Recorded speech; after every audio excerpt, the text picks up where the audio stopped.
अरे sell I sell I sell I sell I sell I, but profit profit तो है ही।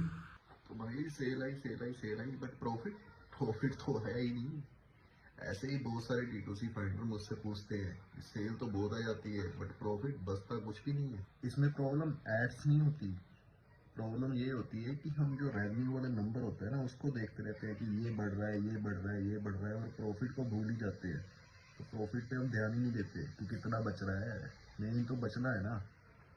Add cost, refund, RTO, ये सारी चीज़ें मिलके ना आपका जो मार्जिन है ना उसको साइलेंटली चुपचाप खा रही होती है।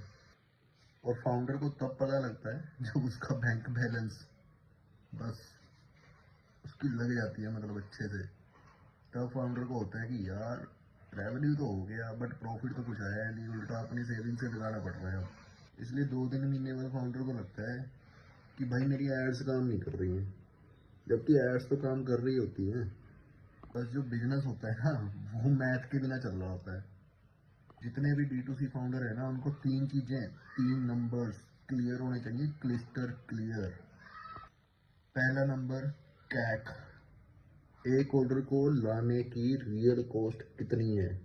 उसके बाद आता है कंट्रीब्यूशन मार्जिन, ऑर्डर लाने के बाद, एड कॉस्ट के बाद बचता कितना है भाई।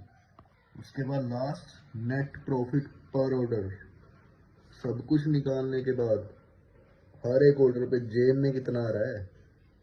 अगर ये तीनों पॉइंट क्लिस्टर क्लियर है ना तो पता लग जाता है कि कब स्केल करना चाहिए और कब रुकना चाहिए, सब समझ आ जाता है। जब नंबर क्लियर होंगे ना तो डिसीजन जो है ना वो इमोशनली नहीं होगा, वो लॉजिकली होगा।